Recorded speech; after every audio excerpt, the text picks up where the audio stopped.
that relationship itself, it wasn't like particularly rocky or like anything like that. Um, he valued my time, I value his. Like we spent a lot of time together. Like we had keys to each other's apartments, like all of that.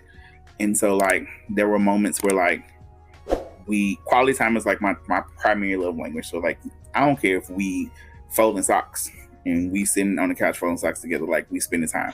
And so That's like one of mine too. I'm really big on that. yeah, so he made it a point to like spend as much time with me as he possibly could, and like went out of his way to make sure that I felt that he was doing that. So um, he was in the military, he was in the reserves, and he would on the weekends that he had drill, he would take like extra days off, and he would like come and spend the weekend with me, and then just be like, "This is like really nice." And so like somebody who like not only like sees you but like hears you.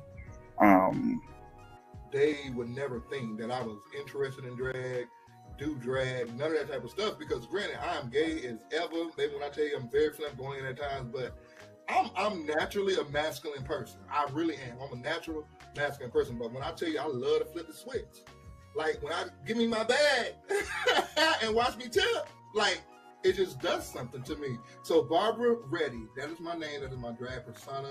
I have been doing drag for about 3 years professionally. Like when I say professional, I mean on stage.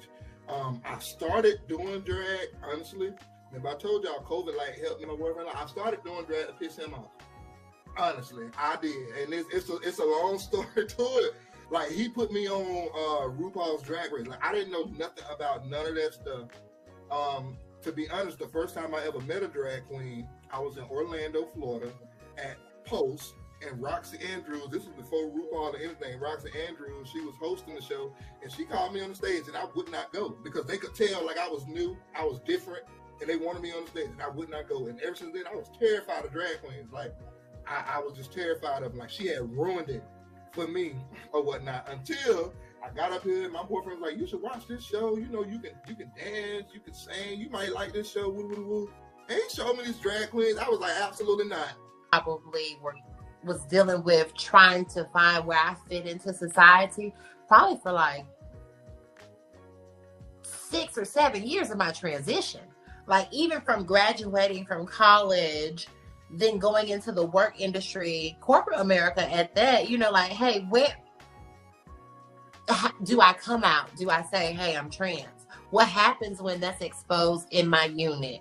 Or how do I maneuver around that? What do I do? Because at that time, it still was not popular to be trans, how it is now today, and glamorized. You know, it was really frowned upon, except for ballroom. So ballroom was really my outlet because I could be who I was. Whereas, I guess in the real world, you know, that's a piece of me that I couldn't